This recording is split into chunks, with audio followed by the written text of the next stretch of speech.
Today we're 3D printing and assembling what I'm going to call a glass desert eagle because it actually feels like that once this thing is done. The original files are in the description below. This is a toy, so it's made to actually go on keychains. I'm actually printing off at 125%. It's rubber band operated and it's cool as hell. Now, I did go in here with a couple of things I was trying to do. So first of all, that was isopropyl alcohol we had there, and I was cleaning a couple of these pieces in it because I wanted to see if I could make a few of the bits go cloudy, because this is water washable resin, and I was hoping it would cloud them up and make it look a bit more like a frosty glass or more like an ice, but it didn't really work. They did frost up a little bit, but not kind of evenly and not very well. And at the end of the day, those are the worst parts of it, which is a pity, but it's experimentation. We figured out that does not work in future projects.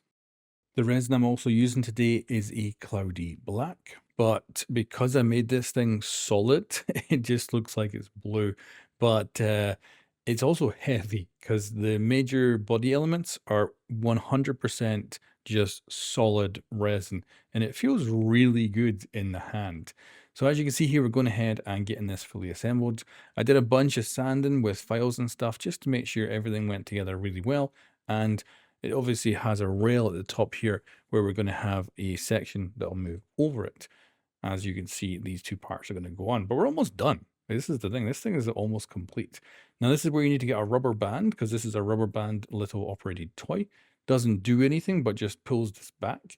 I found out that this one was actually a little bit too long. So I just went in and I basically just wrapped itself twice around and then back again so that it could be tight enough. And you've got to have this piece go on at the same time when you're assembling the whole thing. So it's actually kind of hard to get right, but once the band is the right length, it becomes a lot easier. And it's a whole matter of just pushing it all together. And then, yeah, the way it feels and sounds is like glass. It's really cool. It's just fascinating to play around with this thing, and it's really nice. It's very, very satisfying. And like I said, this is actually 125%. The original is a bit smaller. But as you can see here, now got the actual band on, figured out the length a bit better, and now we just have to put the front on and slot it all together now. And you'll see it's actually not moving very well at the moment, but once we add a little bit of oil at the very last phase, it just starts moving incredibly well. And it'll also self-sand over time too, so it's going to eventually loosen up really, really good. But yeah, we go ahead and we slot this in, and this was a pain, like I say, to get this to actually go in properly. Was not easy. I can't imagine doing this at 25% smaller size. So good luck if you print this off at the actual, proper size of this. But there we go. It looks so cool.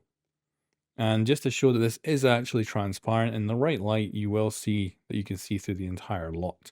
So outside in the sun or something like that, it is far more visibly actually transparent, but it just has a beautiful glass-like look. We're going to give it a clear coat, makes it look better, but these are the additional parts we're going to add in. So these are going to just make a nice contrast between the kind of blacky blue that we've got off the resin, and then we've got these PLA bits which are going to just make it pop, I think, and give us a little bit of contrast. But it does mean disassembling this bit. Thankfully, I had not glued that in yet.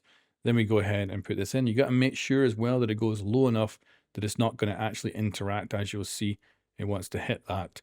So you want to make sure it's far enough in that that's going to go sliding over the top of it without hitting it.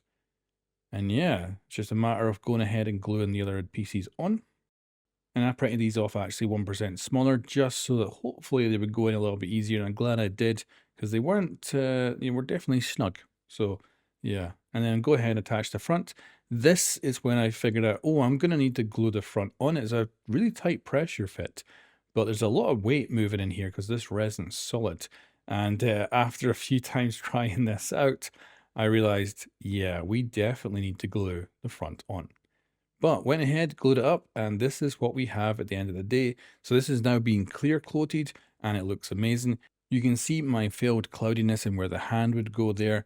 It just did not work out, and I should have just left it as is. But at least I figured out that we can't make it easily cloudy like I thought.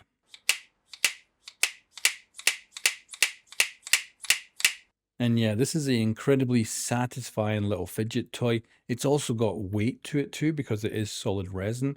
and it looks incredible. So I'm very happy with it. Now, the only downside is the front is glued on. So if the band, and it will one day break, it will not be replaceable because there's just no way to get that front off anymore. And that's the only kind of downside I would say about this 3D print is you do need to glue it on to keep it in place. And as such, when the band does go someday, it's going to be it's going to be impossible to fix. But yeah, as you can see, it's transparent, looks amazing. And yeah, this is a really cool little fidget toy. I highly recommend these. Like I would probably print off a little bit larger than it's supposed to be because it makes it a little bit less fidgety to like put the band in and stuff like that. But it is cool. The guy, you'll find a link in the description below. He has a whole bunch of these in various different types that you can try and download and print. And yeah, they're well worth having a little mess around with. Really cool. Of course, you don't have to do them in resin like I've done here. They're made for PLA, so you can definitely have a lot of fun with them. Anyway, guys, thanks for watching, and I'll catch you next time.